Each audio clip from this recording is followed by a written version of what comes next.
नमस्कार साथियों, स्वागत है आपका अपने YouTube चैनल मैथ्स वाला पाठक में। मैंने कल कहा था कि मैं आपको जो 5 जुलाई को सीटेट का पेपर होना है उसके लिए मैं आपको pedagogy, Hindi, math, English pedagogy के साइंस सभी के क्वेश्चन लेकर के आऊँगा। तो आज मैं शुरुआत कर रहा हूँ हिंदी से।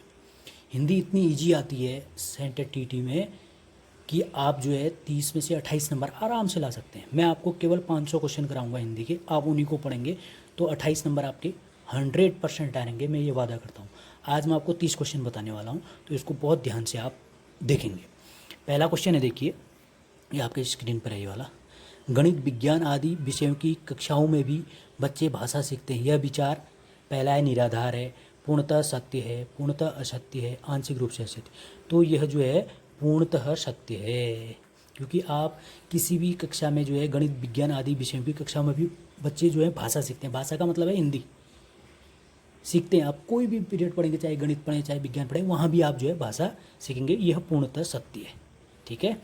अच्छा, अगला क्वेश्चन है, उच्च प्राथमिक स्तर पर पाठ्य पुस्तकों में हिंदीतर भाषा को ही जगह मिलनी चाहिए ताकि बच्चे, पहला है ये सभी दिख रहा होगा आपको, फिर है भाषा की विभिन्न रंगतों से परिचित हो सकें, हिंदीतर भाषी साहित्यकारों से परिचित हो सकें, सामाजिक संस्कृति से परिचित हो सकें।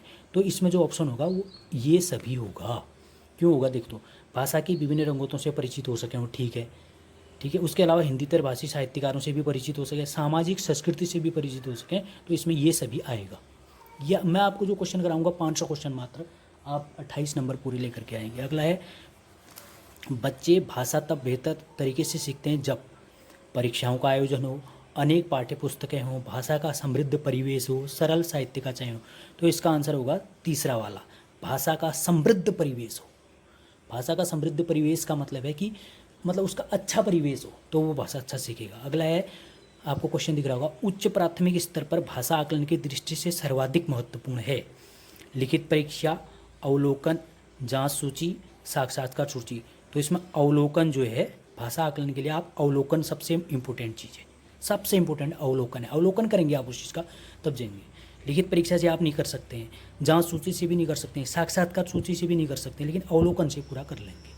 अगला क्वेश्चन आपको स्क्रीन में दिख रहा होगा, देखिए, द्वितीय भाषा की पाठ्यचर्या का एक लक्ष्य है, द्वितीय भाषा की बात कर रहे हैं, द्वितीय भाषा की पाठ्यचर्या का एक लक्ष्य है प्राकृतिक भाषा ज्ञान में अर्जित दक्षता के अनुरूप बुनियादी दक्षता प्राप्त करना। इसमें उच्च भी नहीं होगा, सर्वोच्च भी नहीं होगा, औसत भी नहीं, बुनियादी। इसका मतलब क्या, देखो ना, तो द्वितीय भाषा है, पहली भाषा तो आपको जम के आनी चाहिए। पहली, अगर यहाँ पर प्रथम भाषा कहता तो उसका होता सर्वोच्च होता, लेकिन द्वितीय भाषा को आपको बुनियादी आनी चाहिए। जैसे कहीं पर भी, जैसे हम तमिलनाडु जाते हैं, हमारी जो असली भाषा है वो हिंदी है, हिंदी में हमें जो है उच्च दक्षता होनी चाहिए, लेकिन वहाँ पर इंग्लिश में हमें बुनियादी अगर आएगी तो हम चल जाएगा। जो द्वितीय भाषा होती है वो बुनियादी के लिए होनी चाहिए। अगला क्वेश्चन आपके सामने देखो, भाषा के विभिन्न कौशलों को डॉट डॉट के रूप में पढ़ाने की अनुशंसा की जाती है। क्या होगा इसमें, एकीकृत, एक एक करके। इसमें निम्न भी नहीं होगा, क्रमिक भी नहीं होगा, उच्च भी नहीं होगा, एकीकृत। भाषा के विभिन्न कौशलों को एक एक करके पढ़ाएंगे आप, पहले एक पढ़ाएंगे, फिर एक पढ़ाएंगे, फिर एक पढ़ाएंगे, ऐसे पढ़ाना। तो इसका आंसर होगा एकीकृत, नोट कर लेंगे आप, ठीक है। फिर अगला क्वेश्चन आपको दिख रहा होगा, देखिए अगला क्वेश्चन आपको दिख रहा होगा, व्याकरण शिक्षण की कौन सी विधि अपेक्षाकृत प्रभाव है। देखिए, व्याकरण में सबसे अच्छी जो विधि होती है आगमन विधि होती है, इसको नोट कर लेंगे आप। सबसे अच्छी विधि कौन सी, आगमन विधि होती है। फिर है आपका क्वेश्चन है, दिख रहा होगा आपको स्क्रीन पर, इसको मैं थोड़ा सा ऐसा कर लेता हूँ। देखिए, यहाँ मैं आपको ले चलता हूँ, इसके अलग सीधे मैं आपको यहाँ ले चलता हूँ, सीधे डायरेक्ट। यहाँ देखिए पैराग्राफ जो आता है हिंदी में कैसे होता है। देखिए, इस पैराग्राफ को आप पढ़ेंगे, सबसे पहले इसको समझेंगे। हम श्वास द्वारा ऑक्सीजन ग्रहण करते हैं, जो भी है इसको पूरा पढ़ लेंगे, इसमें टाइम लग जाएगा अभी अगर मैं बताऊंगा, तो आप इसको पूरा एक बार पढ़ लेंगे। फिर यहाँ पर आता है विनिमय का अर्थ पूछ रहा है। विनिमय का अर्थ है, क्या होगा कह रहा है, विनिमय का अर्थ है यहाँ पर लेना और देना। अगर इस पैराग्राफ को पढ़ेंगे हम, देखो, हम श्वास द्वारा ऑक्सीजन ग्रहण करते हैं और कार्बन डाइऑक्साइड छोड़ते हैं। ऐसा ही अधिकतर जानवरों, चिड़ियों, रेंगने वाले जंतुओं, कीड़े मकोड़ों के द्वारा भी किया जाता है। दूसरी ओर सभी प्रकार की वनस्पतियाँ कार्बन डाइऑक्साइड ग्रहण करती हैं और ऑक्सीजन छोड़ती हैं, मतलब लेती हैं और छोड़ती हैं, मतलब लेना और देना होगा, ठीक है। अगला दिख रहा है, हम सांस के साथ ऑक्सीजन लेते हैं और कार्बन डाइऑक्साइड छोड़ते हैं। वो तो होता ही है भाई, ऑक्सीजन हम लेंगे, कार्बन डाइऑक्साइड छोड़ेंगे।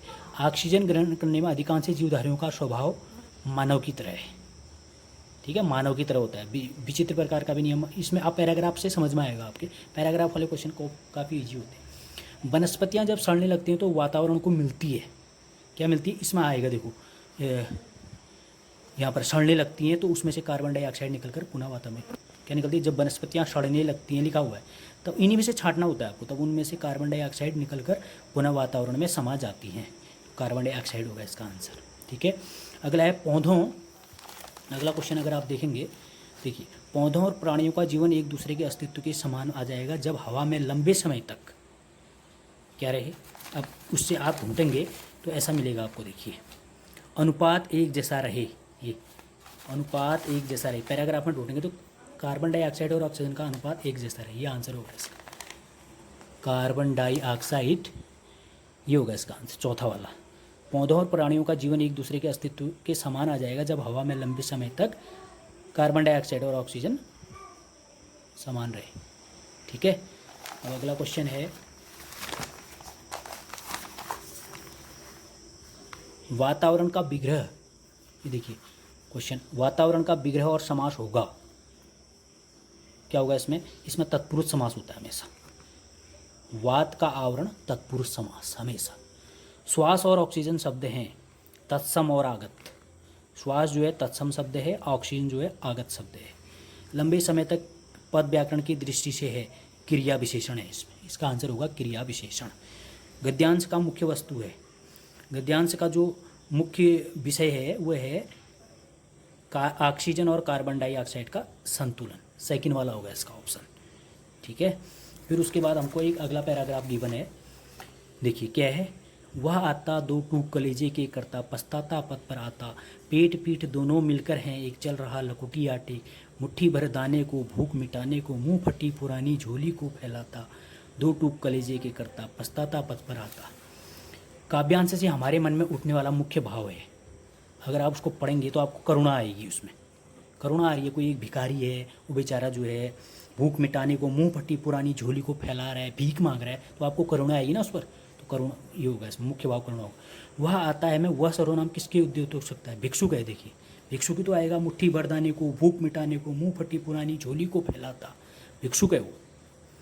पेट, अगला क्या है देख लेंगे, पेट पीठ दोनों मिलकर हैं एक, इसका क्या हो सकता है, देखिए नाटक वो करेगा नहीं, सिकुड़ कर बैठेगा नहीं, झुक कर चलेगा नहीं, कुछ भी भोजन न करना, उस बेचारे ने कुछ भी भोजन नहीं कराया है, तो पीठ पीठ दोनों मिलकर उसके मिल रखे हैं, भूख से तड़प रहा है, इस कारण ये हो सकता है कि कुछ भी भोजन नहीं किया हुआ है उसने, ये होगा। कलेजे के दो टूक करना का आशय है, इसमें होगा आपका मन को कष्ट पहुँचाना, उसके मन को कष्ट पहुँचाया गया है। अगला है, भिखारी अपनी झोली क्यों फैलाता है, भिखारी अपनी झोली क्यों फैलाएगा भाई, अच्छी साइड जी बात है, भूख मिटाने के लिए कुछ अन्न चाह रहा है, वो झोली फैला रहा है और भूख मिटाने के लिए कुछ अन्न चाह रहा है। तो उम्मीद करता हूँ कि आपको ये वीडियो ज़रूर पसंद आ रही होगी। एक आध क्वेश्चन और है, उनको भी मैं बता देता हूँ आपको। मुँह शब्द में प्रयुक्त चंद्र बिंदु है, जो मुँह है ना, ऊपर जो चंद्र बिंदु आया मुँह के ऊपर चंद्र बिंदु, ये जो है आपका है अनुनासिक, अनुनासिक होगा इसका आंसर तीसरा वाला है, ठीक है। त्रिभाषा फार्मूला, भारत की डॉट डॉट की चुनौतियों और भाषा स्थिति की चुनौतियों और अवसरों को, ये वाला होगा पहला वाला है। त्रिभाषा फार्मूला भारत की भाषा स्थिति की चुनौतियों और अवसरों को संबोधित करने का प्रयास है। इसको आप पढ़ लेंगे, फिर मैं आपको नेक्स्ट वीडियो में कराऊंगा। थैंक यू, धन्यवाद। आप इसको बहुत ढंग से पढ़ेंगे।